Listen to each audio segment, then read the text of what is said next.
অনেক মানুষ ব্যাংকে টাকা রাখার কারণে প্রয়োজনের সময় তার টাকা তুলতে পারছে না।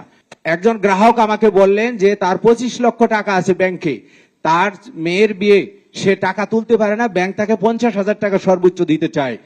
আর সে বলতেছে যে ব্যাংকে টাকা যাতে মানুষ না রাখে। আমি বললাম যে না, গভর্নর তো চেষ্টা করছে। উনি আমার মুখের উপরে বললেন যে গভর্নর নিজেই ঋণ খেলাপি, ফলে উনি যে চেষ্টা করবেন সেটা আমাদের কোনো আস্থা তার উপরে নাই। মাননীয় অর্থমন্ত্রী, এই আস্থা কিভাবে আপনি তৈরি করবেন? গভর্নর সাহেব, আপনি বোধহয় অ্যাড্রেস করতে পারেন। প্রথমেই বলে নিছি যে আমাদের আসলে 1/3 টাকা চুরি হয়ে গেছে। এরকম একটা অবস্থায় আমাদের আসলে ব্যাংকিং ব্যবস্থা আমাদের প্রথমে স্টেবিলাইজ করতে হচ্ছে। যেই কথাগুলো বলা হয়েছে এগুলো আমি জানি না কতগুলো আমাদের যেগুলো আছে 5টা ইসলামী ব্যাংক, এগুলো আগে থেকেই প্রবলেম ব্যাংক, এবং এগুলো গত বছর 29শে ডিসেম্বর একটা স্কিম করে দিয়ে গেছেন আগের গভর্নমেন্ট, সেই অনুসারে পেমেন্ট হচ্ছে। আরেকটা জিনিস হচ্ছে যে মানে আমাদের নিজেদেরও আমরা যখন চিন্তা করি আমরা একটু নিজেরাই এক ধরনের শঙ্কায় পড়ে যাই, এক ধরনের দ্বন্দ্বে পড়ে যাই যে কিছু লোক টাকা রাখলো ব্যাংকে, আরেক দল লোক টাকাটা চুরি করে নিয়ে গেল। এখন যেই ট্যাক্স পেয়ার, যে নাকি রিক্সাওয়ালা হতে পারে, যে কেউ, কারণ যে যখন প্রোডাক্ট কিনে সেই ট্যাক্স পেয়ার কনজিউমারই, তাদের থেকে টাকা কতটুকু এনে আবার দিয়ে দেওয়া, কতটুকু দিব আমরা, এইগুলো নিয়ে আমাদের দ্বন্দ্ব আছে। এরপরে সক্ষমতার ব্যাপার আছে। সো ব্যাংকে আসলে ওই রকম আমাদের জানা মতে কোনো তারল্য সংকট নাই। যেই 5টা ব্যাংকে আছে, এই 5টা ব্যাংকে আছে সংকট। আর যেই কিছু ব্যাংক আছে, কিছু সমস্যা তাদের আছে, সেগুলোর বিষয়ে আমরা খুব দ্রুত সিদ্ধান্ত নিব। কারণ আমরা একসাথে হয়তো এই 5 লাখ কোটি টাকা রাজস্ব খাত থেকে আনা আমাদের পক্ষে সম্ভব না, এটা রিয়ালিটি। আমরা সেটা অন্যান্য যে মেকানিজম আছে সেইভাবে আমরা চেষ্টা করব। গভর্নর ঋণ খেলাপি, এটা 4 মাসে অনেকবার শুনলাম। সো আমি কখনো ব্যাখ্যা দিইনি, কারণ আমার সাথে আমার অনেক সাংবাদিক ভাই বন্ধুদের অনেক কথা হয়। আমি বলেছিলাম যে রেগুলেটর কথা না বলাই ভালো। আমার আগে একটা প্রতিষ্ঠানে যেখানে আমি ইনভলভ ছিলাম, সেটা হচ্ছে যে একটা green factory, lead gold certified. দুই ধরনের, একটা হচ্ছে ওভারডিউ হয়, ডিলে হয়, সেটা এক জিনিস, আর একটা হচ্ছে খেলাপি, বিএল হয়ে যায় যখন।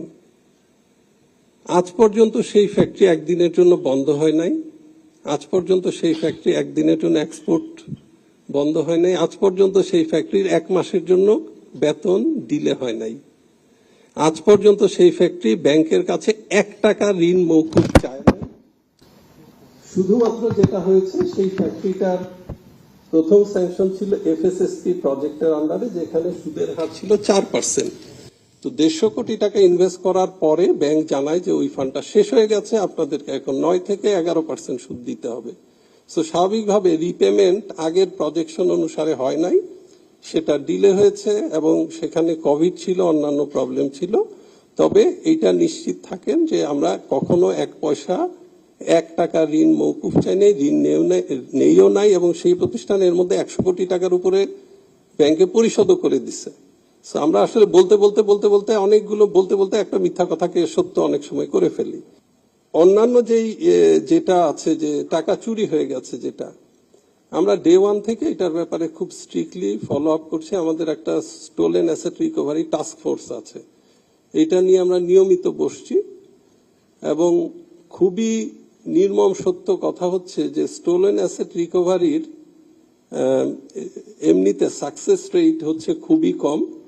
তার অর্থ এই না যে আমরা সেই প্রয়াসটা বন্ধ করে দিব। স্টোলেন অ্যাসেট রিকভারির গ্লোবালি সাকসেস রেট হচ্ছে <2%, এবং এটাতে সময় লাগে 7 থেকে 10 বছর। কিন্তু আমাদের প্রতিজ্ঞা হচ্ছে যে যারা টাকা চুরি করে নিয়ে গেছে তাদেরকে আমরা শান্তিতে থাকতে দিব না।